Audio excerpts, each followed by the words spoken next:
Ժողովուրդ օրաթերթը գրում է քպական պատգամավորների Դիլիջանյան Ծաղկաձորյան սեմինարների համար վճարել է պետությունը, ընդ որում բավականին մեծ գումար մոտ 630,000 ԱՄՆ դոլար։ Իհարկե վերնագիրը վերապատրաստում խորհրդատվություն կարողությունների զարգացում է։ Սովորաբար ՄԱԳ-ի զարգացման ծրագիրը աշխարհի տարբեր երկրներում պետական մարմիններին աջակցում է դրամաշնորհներով, տեխնիկական աջակցությամբ եւ փորձագիտական ռեսուրսներով։ Հայաստանում սակայն գործում է նաեւ հակառակ ֆինանսական հոսքը։ 2024 թվականի ֆինանսավորման համաձայնագրով ազգային ժողովի աշխատակազմը պարտավորվել է ՄԱԿ-ի զարգացման ծրագրին հատկացնել 240 միլիոն 600 հազար դրամ։ Ժողովուրդ օրաթերթը փորձել է պարզել ինչի համար է ՄԱԿ-ին Հայաստանի Հանրապետության ազգային ժողովը գումար փոխանցել, ինչ արդյունքներ պետք է ապահովի ծրագիրը եւ որքանով է հիմնավորված պետական այդ ծախսը։ Ժողովուրդ օրաթերթը գրում է. Ժողովուրդ օրաթերթն արդեն տեղեկացրել էր, որ օգոստոսի 2-ին ժամը 10:00-ին կգումարվի ազգային ժողովի 9-րդ գումարման առաջին նիստը, մինչև ազգային ժողովի նախագահի ընտրությունը ազգային ժողովի անդրանիկ նիստը կվարի խորհրդարանի ամենատարեց պատգամավոր Կնյազ Հասանովը, ինչպես պահանջում են Սահմանադրությունն ու ազգային ժողովի կանոնակարգ սահմանադրական օրենքը։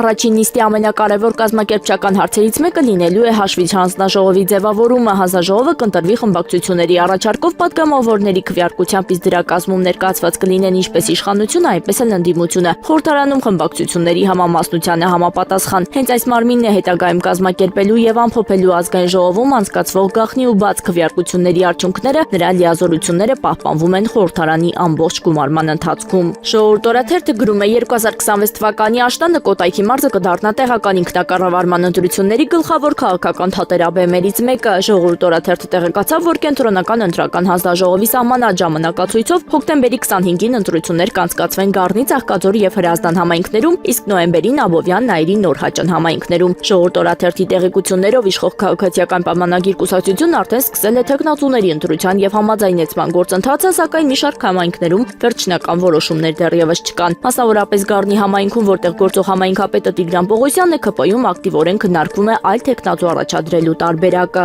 Հրազդանում ԿՊ-ն ըստ մեր տեղեկությունների գրեթե վերջնական որոշում ունի։ Իշխանության թեկնածուն լինելու է Սևակ Միքայելյանը, ազգային ժողովի պատգամավոր, ԵԿՄ նախագահ Սասուն Միքայելյանի որդին։ Ծաղկաձորում ԿՊ-ն մեր տեղեկություններով պատրաստվում է կրկին աջակցել գործող համայնքապետ Նարեկ Հարությունյանին, որի թեկնածությունը կուսակցության ներսում դիտարկվում է որպես տարբերակ, բայց փնտրում են այլ թեկնածուի։ Իսկ Աբովյանում իրավիճակն առավել անորոշ է։ Իշխանական թիմում դեռևս շարունակվում են թեկնածուի որոնումները եւ վերջնական որոշում դեռևս չկա։ Միաժամանակ քննարկվում է նաեւ գործող համայնքապետ Էդուարդ Բաբայանին աջակցելու հնարավորությունը, սակայն այս հարցում եւս վերջնական համաձայնություն դեռ չի ձևավորվել։ Նույն պատկերն է նաեւ Նայիրի եւ Նորհաճան համայնքներում, որտեղ Ժողովուրդ օրաթերթի տեղեկությունների քաղաքացիական պայմանագրում դեռ շարունակվում են համապատասխան թեկնածուների որոնումներն ու ներքին քննարկումները։